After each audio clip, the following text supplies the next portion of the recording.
Hello.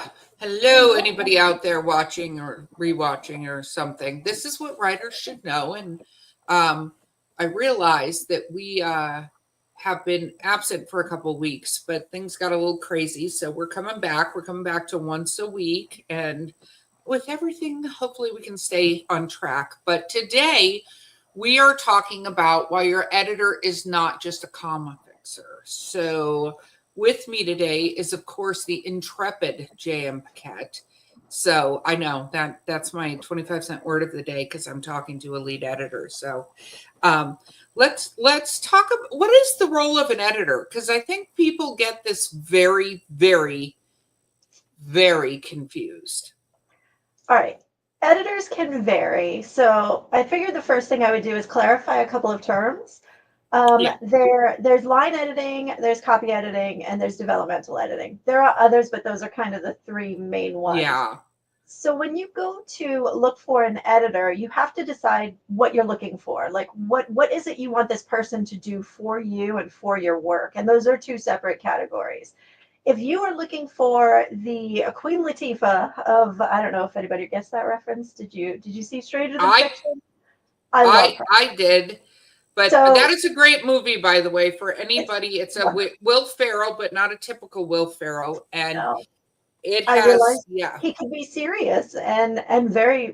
I listen. He brings her flowers. It's wonderful. Anyway, her role in that movie is that she is she's not really the editor, but she's like the author support. So she goes to the author's house. She brings her coffee. She gets her to write. She's always there, supportive, cheerleader kind of thing.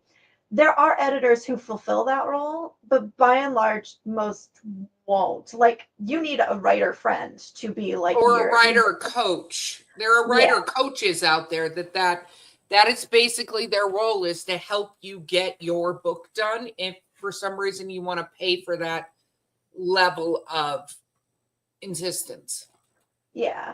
So to expect that from an editor, to get like the warm and fuzzy, not all editors are willing to provide that. Some are. They'll do the hand holding and everything else and the back and forth. But for the most part, if you're hiring an editor and it's someone you don't know, a lot of the time they want your book to be done.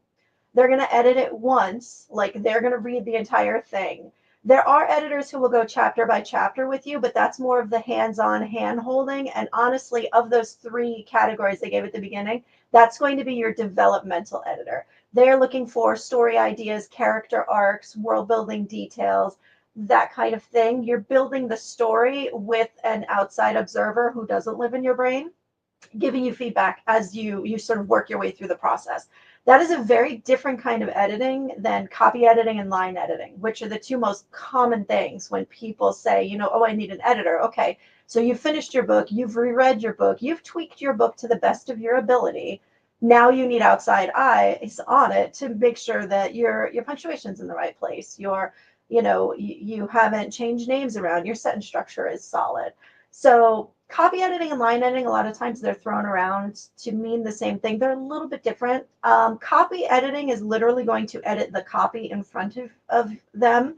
That kind of editor is just going to bring your language up to code. And anyone who's in building knows the code is like the bare bottom, right? I just want to make it livable and legal. I'm not making it pretty. I'm making it barely functional, right? So I will fix your commas. I will fix your typos.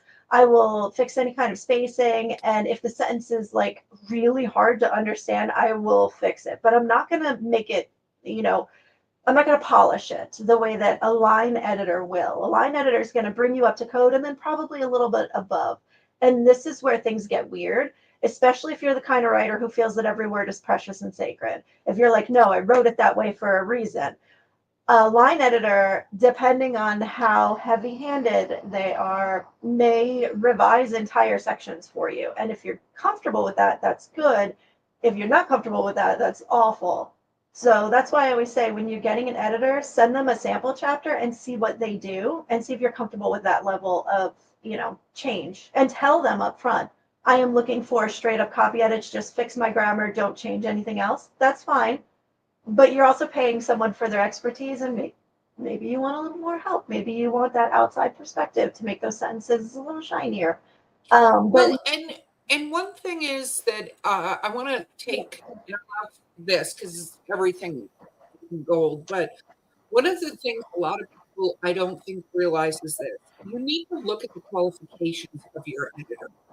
What training do they have? What schooling? Because some people go, "Oh, I want to be an editor," but they don't actually know how to be an editor. They don't have that.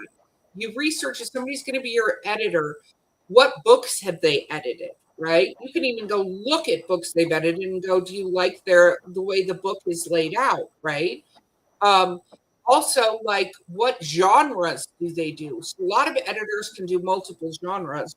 But if you wrote a horror book, and I use this as an example because I write horror, you don't like horror, you're my main editor, but you don't edit a lot of my horror books. They go to somebody else because you don't like that genre. So you're not going to do as well as my other editor, who does with the thing, not because you couldn't do it, knowledge base wise, but that it's a different feeling when somebody likes the genre that they're editing, right? Yeah, and they're also more familiar with the vibe of the genre, which, like, I do a lot of fantasy and romance. That's kind of where I live. I also do science fiction. So those are kind of my main areas. I can do thriller, but I don't regularly read thriller. So if there are like new tropes or new things that are happening in thriller, I'm not the editor who's going to know that. So I would miss those. And if you wanted your book to hit those notes, I'm not going to notice. So that's why you always want to look and see what genres your editor is comfortable with. Also, if you have anything graphic, horror has a lot of like gore and violence in it that some editors aren't comfortable with. I just don't like that everybody dies because I want happy endings in my stories. But Yeah. also, how much sexual content is there? Some editors are very uncomfortable reading things, so you have to disclose all of that. Have a back and forth email conversation, or if they're okay with a phone conversation or even like an online meeting, set that up because you're going to be, you're sharing your baby with them and you want them to like your baby. But at the same time, they're going to be honest with you because they're usually, they might be your friend, but when they're editing, they're like, no, I'm doing my job right now. So I'm telling you that this thing needs to be tweaked or this thing really isn't working or stuff like that. Exactly. And I would also make sure you don't find an editor who's a book rewriter. Because I think there are some editors out there that they want to rewrite the book the way they would write it. They're not fixing the way you're speaking. They're trying to put it in words that they like. And, this is something we need to look at. Having trained several editors now at Four Horsemen, this is a conversation that I have all the time, especially with an editor who is also an author.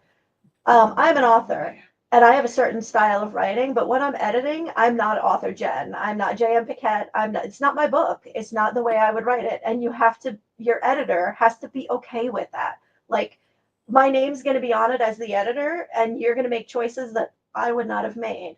So you have to establish that in the relationship between you and your editor, that this is your book and ultimately it's yours. It's going to look the way you want. Now, if they tell you you need a semicolon, you probably should trust them.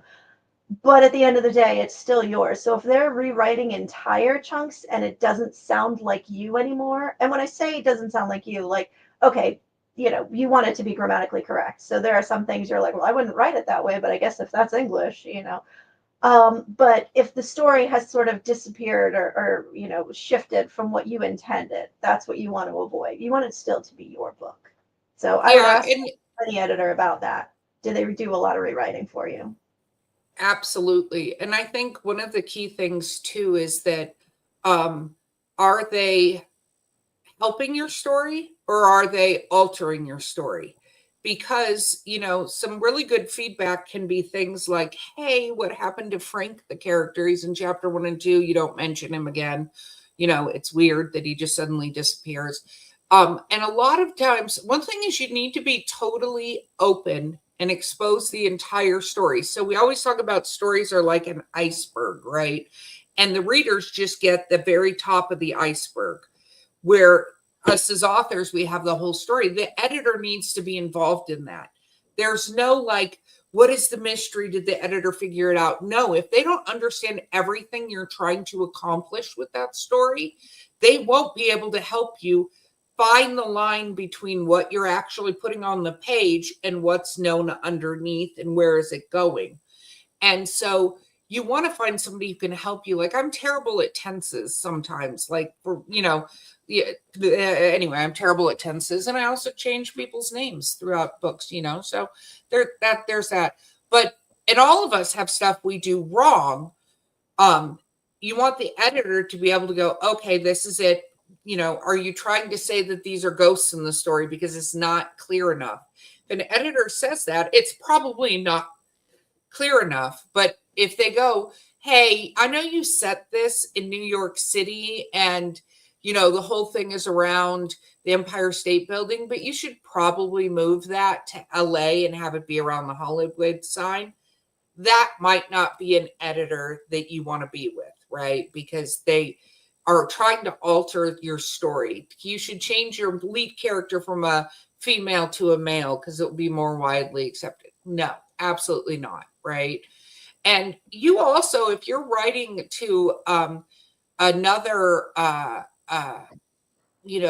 world as far as characters go, meaning like if I am writing characters from South Africa, you may want to talk to somebody who has experience with that dialect and stuff like that, so that you're not asking somebody to edit something with words and phrases and mannerisms that they're not familiar with custom wise, right? Yeah, you definitely. One of the things I see that people are doing is they'll use Google Translate a lot for things. And I'm like, just so you know, I don't edit Spanish. I don't edit French. So if you've got that in there, I'm going to note that I'll treat it the way you treat language, which is generally you italicize it to show that it is not English. And there are little formatting things that I'll double check, but I don't speak those languages well enough to be an editor. So if you've got a lot of that in your book, you need to find an expert and double check it. If you're making up your own language, then whatever, just be consistent. Oh, absolutely. And make sure your editor has your world building guides and stuff like that. All of that needs to be provided so that they can go and help you have consistency, because their job is to make your work better. It is a job, though. Again, you said it. We've been friends for almost 30 years now, but your job when you're editing my books is to be my editor. I have to go, they're an expert. It's kind of like, I jokingly say this, we can all cut our hair at home. Some people are better than others. There's enough videos out there that show that it may be a terrible idea to cut your hair by yourself at home, but people can do it. But a person who's gone to school for it is probably going to be better at it than you are. Right? Not every single time, but so also don't think you can self-edit. There is a degree of re-looking at a book, printing it out, putting it in a different font, whatever. 10 steps to your sanity. Yes, this book in the show notes. But it does, doing stuff like that, there is self-editing, but you are not the editor of that book. That is a different job. You are actually doing really a cleanup and read through of your book. It's not self-editing. It's not that, I'm an editor, that's what I do, but I still have an editor for my books because I'm not going to see my own mistakes. I'll go through it and I may know grammatically what I'm doing, but I'm still going to miss stuff. So you always want an outside pair of eyes. And I know people are like, yeah, but editing is expensive. I'm like, yeah, but so are 1-star reviews for poor grammar. Like, if you want your book to succeed, having a professional editor review it is really money well spent. And I don't just say that because that's how I make my living, but also you want the expert to make sure, like if you're driving a car, you want the expert to look at it. You don't want your neighbor to be like, yeah, it looks good. Like, I don't know, did you know anything about cars? And that's the other thing. There are a lot of people. I know a lot of the time today, when you look for an editor, you just go to Google, or you trust a friend. Trust a friend. If you just go to Google and you find a random person, really vet them, ask them, what they've been editing, look at samples of their work, like Erica was saying. What kind of education do they have? Now, does everybody need a PhD in English to edit? No, they don't. But they need some kind of formal training. If they're just like, well, I read a lot, it's like, but what are you reading? Because if all you're reading are poorly edited books, then that's your exposure to English, and that's what you think it should look like. So having that level of some kind of education that you can verify is important. Yeah, and you'll see this when you're looking at books. Like, we make the joke a lot of times, Kindle Unlimited self-published books. I mean, this was part of the huge problem at the time, and it still is a huge problem, is that people write books and they can just upload the book. They don't have to do the editing, the proofreading, the beta readers. There are like several sequences of things that you should do. If you have that very best friend that wants to read your book, let them be an epic beta reader for you, or alpha reader for you, even before you send it to the editor, to help find some of the mistakes that you had. But unless they have formalized training and have done this, they're going to help you probably, but they're not going to be the actual grammatical thing, because that's a function, right? Maybe they can help you with the story outline and stuff like that as far as story development, but there is definitely beats to a story. There are definitely ways you have to do it to keep your reader engaged in what you're writing. And going back to just putting your stuff up and not having it vetted, I can't tell you how many people go through Kindle books and just start, and they're run into grammatical problems and stuff, and they stop reading and they move on. They review it, they're going to review it poorly. And the problem is that stays with you forever. Even if you go get it fixed, you still have that 1-star review on that book. It doesn't go away, right? And so it doesn't go away, and it says that you didn't take the time and care for your readers who want to be a part. And you could be telling the best story in the entire universe. Me and you have both seen amazing stories, but then when they either don't get an editor or won't take the editor's advice on fixing it, it's no longer a great story. It's a good story that is too messy to even follow sometimes. So I've stopped reading. I mean, it takes me, you have to write a really great story for me to ignore some grammatical issues. And once you hit a certain level, I'm like, I love this and I care about the characters, but learn some English, read some books about how English as a language is supposed to function. And then come back and fix this, because the story itself is great. You said something and made me think of a thing, and now, of course, it is gone. Kindle Unlimited. Kindle I said that. I was talking about throwing stuff up there. I was talking about, well, I will say this, and hopefully it pops, and interrupt me if it pops. But I think one of the other things I had to learn, we've hosted a podcast, Drinking with Authors, which is great for authors to hear stories from other authors about stuff. So check it out. But one of the things one of the authors said one time, he was a British author, and he said when he got his edits back, the first thing he does is, before even reading them, he sends a thank you email to his editor.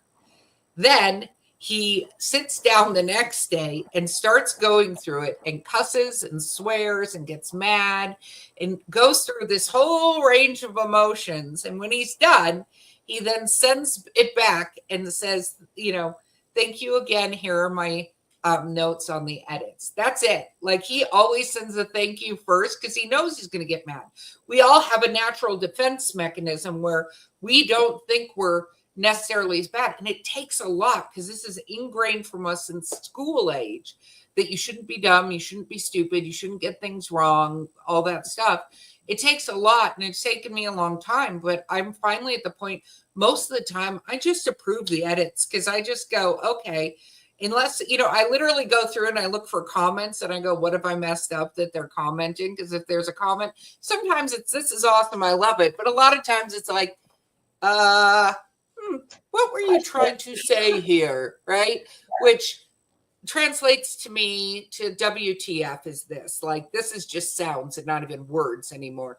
And then I go through and I look at a lot of the corrections and I go, yeah, comma, fine. I either overdid or underdid the commas. Yep, approve, approve, approve. There's no point because I just go, what am I going to do? It's like arguing with somebody who's, tried to explain that your car needs oil. It needs an oil change. Well, but I know, and it hasn't been exactly 5,000. No, your car needs an oil change. Like, who are you arguing with on that? Like, just to be right. Like, anyway, did you think of what you wanted to say? No, it's totally gone. No, but kind of going along with that, you have to trust your editor. And that's why before you hire someone, like go through, email them, have some conversations, have some questions that you want answered. Make sure that you know what you're getting into and what they're willing to provide. And if you are just going to ignore all their edits, then don't bother, right? Like, you're paying money for this service. They're telling you need commas here, or this sentence doesn't work grammatically. You need to switch it up, or you have ambiguous pronouns or something like that. You need to trust them. Otherwise, it's kind of a waste of time. I know there are some authors who are like, yeah, but I wrote this way because it was a Tuesday and it was 3:13 in the morning and the moon had just come out and this sentence just came down from heaven. I'm like, that is amazing. I'm glad you had that memory. You should talk about that in an interview sometime. But this sentence grammatically doesn't function properly and your readers aren't going to know what you mean. So you're going to have to flip these two, or you have to change the tense here, or, structurally. The point of language is to communicate, and you are not communicating right now. So, yeah. And exactly. So I think it's important. I do think it's important to get to know them. The sample chapter, you brought that up. I'm bringing it up again. Get them to do a sample chapter or a sample 10 pages or something like that. They should be free. Yeah, it should be free. Find out what their sample. If they won't provide a sample, don't go with them. Just absolutely, I don't care how referred they are. Do not go with them. You're a huge fan of Stephen King. You literally wrote the book on it. Yes, one of the books on the Stand. And one of the things that was interesting I don't have all of it, but like the book The Cell, right? He had a brand new editor who was afraid to edit him that edited The Cell. And there were a tremendous amount of errors that got through the thing. And so he even put on his website, send me a thing. And this is something as an author you can do is if you find an error in my book, send me, on the contact us page. Because if you find an error, the author will want to fix it. And if you're with a publishing company or you're self-publishing, you can fix it. With a publishing company, they should be willing to fix the errors in your book, right? But that will help you. But it just shows you that it doesn't matter who you are as an author. This is Stephen F. King. And he had an editor that was assigned to him from the publishing company that screwed up his book because they were afraid to edit. You don't want an editor who's afraid to edit you. You don't also want a heavy-handed one. And you want one that understands you and thinks the same way you do.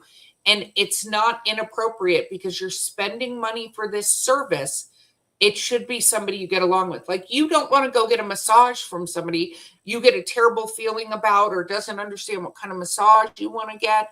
I know we're making lots of references, but just think about it the same way. Like, you want to be with somebody who you're comfortable with. Yeah, so, the vibe there. Oh, you know what? Speaking of, for backstory, because that was the thing that I had an idea about. There we go. Okay. Yeah, we talk a lot about eventually. How well does your editor know your backstory? And I have authors who go one of two ways, and this is fine, but you need to set this up at the beginning. I have authors who say, I want to tell you everything about my world and my story and what I'm going for, and then you read it and you make sure I did that. And I'm like, okay, that's cool. We'll set up a meeting. Tell me all the things, because I know I love talking about my books, so I love listening to people talk about theirs. And then as I'm reading, I make sure I do all of that. On the other side, I have people who are like, I know what I was going for. I need you to read it, not knowing anything, and tell me what you got. Like, did at the end, after I'm done reading, did this come across? Did this come across? I was going for this. I was going for that. So sometimes I go in blind. Like the series I just read, the author was like, I don't want you to know anything. I just want you to read it and then tell me what, plot points seemed important. Did I foreshadow the ending enough? That kind of thing. So just tell your editor which one you prefer. What are you looking for? But that open relationship of letting them know up front your expectations is really, really important. The other thing, you should always get a free sample, but the editing rates, like how much should an editor charge? There is a place that is called the Editorial Freelance Association, EFA.org, and you can go there and see what the common rates are right now for editors for all of the different services. So you go on that website and you double check, like, what is it that your editor is charging versus what the standards are right now in the industry, and you can make sure you're in the window. So yeah, EFA.org is a good one. I agree. Okay. So, as always, we hope you like, subscribe. Please tell your friends and stuff like that. We want you to be successful as an author. Writing is hard. You can find us in our accountability group on Discord if you'd like. The link is in the show notes. You can also get 10 steps to save your editor sanity. If you order it online from Publishing Innovation Press or Four Horsemen, you can get 10% off your order automatically. And it also supports authors more directly. So we want to see you be helpful. So absolutely, I don't care who you are, you need an editor, but find one that is the right editor for you. And with that, we will see you guys next time.